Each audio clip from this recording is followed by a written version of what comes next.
Kita sebagai manusia tidak ada yang sempurna.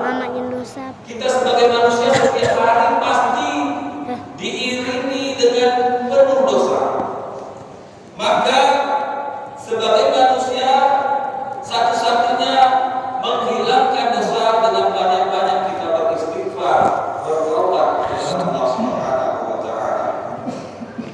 Maka sebelum manusia membayar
bahwa induk dosa semua anak manusia bermuara pada 3 penyakit hati. Yang pertama hadirin, adanya sifat al-kibru di dalam hati. Apa al-kibru? Al-kibru itu maksudnya sifat sombong, sifat angkuh yang keluar dari jasad kita, yang keluar dari perilaku kita, yang keluar dari lisan kita. Itu dosa yang pertama ini, sombong. Siapa makhluk pertama yang sombong hadirin? Diungkapkan dengan kitab suci Al-Quran, dan kita maksudkan dalam terjemah bebas, di mana makhluk pertama yang sombong itu adalah iblis. Laknatullah alaihi. Kenapa iblis? Pada saat iblis sedang taatnya kepada Allah, rajin dia sujud kepada Allah, tiba-tiba diciptakan Nabi Adam. Kemudian perintah Allah Subhanahu wa taala, wahai Adam, wahai para malaikat, hormatilah Adam.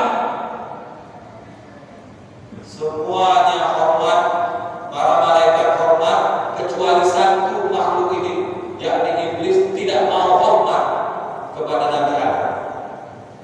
Karena tidak mau hormat kepada Nabi Adam, dia yang tadinya berada dalam surga, yang taat sebetulnya kepada Allah Subhanahu wa taala karena sujud, tapi karena menghormati Nabi Adam dia tidak mau, maka dia dikeluarkan oleh Allah Subhanahu wa taala daripada surga.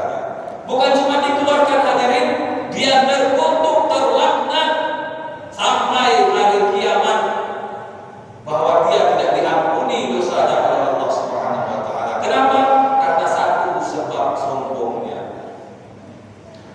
Bayangkan hadirin, satu saja sebab sombong keluar daripada surganya Allah Subhanahu wa taala. Apalagi kita yang belum pernah masuk surga. Na'udzubillah, tsumma na'udzubillah, sama-sama kita belajar untuk menghilangkan rasa sombong yang ada pada diri kita. Kenapa orang bisa sombong? Seperti iblis inilah, dia merasa di hadapan Allah. Kata Allah, kenapa kamu tidak mau hormat wahai iblis kepada Adam? Iblis ini menjawab, ana khairu minhu, ana khairu minhu, ana khairu minhu. Aku ini lebih baik daripada dia wahai Allah. Aku ini diciptakan dari api, dia sendiri dari tanah yang kita pijak-pijak. Ana khairu minhu, aku lebih baik dari dia.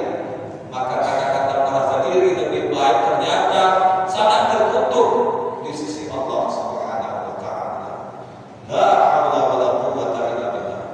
Hadirin sidang Jumat rahimahullah. Inilah sifat sombong yang bisa menggelincirkan kita daripada keridhaan Allah Subhanahu wa taala. Lalu hadirin, tentunya ada penawarnya untuk menyingkirkan rasa sombong ini. Apa penawarnya hadirin?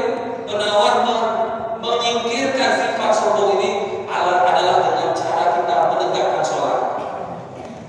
Kita tegakkan sholat, bukan cuma mengerjakan, betul-betul tegak sholat.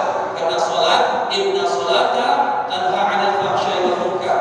Sesungguhnya sholat itu mencegah perbuatan keji dan munkar. Dan sholat itu sudah ada sejak dulu, sebelum Rasulullah SAW. Nah, oleh karena itu hadirin, makanya sholat mewakili ada ruku, ada sujud yang menentukan bahwa kita manusia, tinggi pun jabatan kita, kaya pun kita, sama-sama ruku, sama-sama sujud, tidak ada yang istimewa. Semuanya sama di hadapan Allah. Siapa yang di depan, mau orang susah, mau orang putus kaki, putus tangan, siapa yang berada di tempat sujud itu dan mau bersujud di hadapan Allah, maka dia diridhai oleh Allah Subhanahu wa taala. Yang kedua hadirin, sifat yang harus kita singkirkan adalah al-hirsu. Apa al-hirsu hadirin? Al-hirsu itu adalah tamak. Sifat tamak ini harus kita singkirkan hadirin. Siapa manusia yang tamak? Manusia pertama yang tamak itu Nabi Adam. Ya, betul. Kenapa disebut Nabi Adam? Iya. Karena sudah diingatkan Allah, wahai Adam, silahkan di surga ini banyak betul kenikmatan yang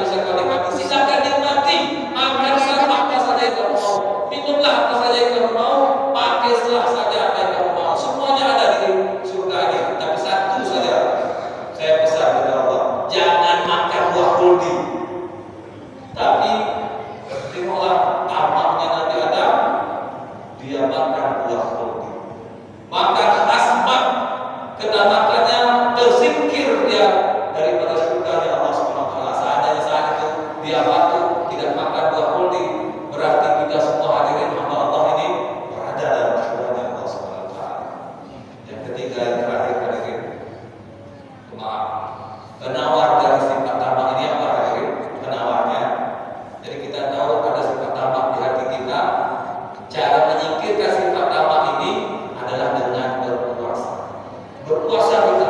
Kalau belum waktunya jangan kita makan. Kalau belum waktunya jangan kita minum. Kalau bukan hak kita jangan kita ambil. Kalau bukan itu pakaian kita jangan kita ambil. Kalau bukan itu yang menjadi halal di hadapan Allah jangan kita buat. Kalau itu jelas-jelas dilarang oleh Allah jangan kita buat. Sudah kita diminta untuk berpuasa. Yang ketiga, yang terakhir, mari kita singkirkan sifat al-hasad, yakni sifat dengki. Siapa yang dengki? Orang pertama dengki anak Nabi Adam, namanya Qabil. Kenapa Qabil? Dia iri kepada adiknya. Iri kenapa? Adiknya dapat istri cantik sementara dia istrinya jelek. Mulailah dia berusaha untuk membunuh, menyingkirkan adiknya. Nah, itu tanda ada orang dengki. Jadi kalau dengki yang ada keluar dari kita, tak senang melihat orang senang, ya, malah senang melihat orang susah, ya, tak suka lihat orang bahagia, malah suka lihat orang menderita. Itu namanya kita ada sifat dengki di hati kita. Tak suka tengok orang sukses, kita lebih suka lihat orang gagal. Maka cara menyingkirkannya hadirin dari kedengkian ini adalah dengan berkorban. Berkorban menunjukkan sikap kita di hadapan Allah, bagaimana kita menyingkirkan bahwa semuanya bukan kita punya, bukan milik kita. Kita persembahkanlah hanya kepada Allah Subhanahu wa taala. Jadi hadirin, kesimpulannya, menyingkirkan sifat sombong dengan sholat, menyingkirkan sifat dengki dengan kita berkorban, menyingkirkan sifat tamak dengan kita berpuasa. Nah, semoga keadaan-keadaan yang kami sampaikan ini dapat kita resapi, kita renungkan dan selalu kita amalkan bersama-sama. Kami juga yang menyampaikannya akan terus belajar.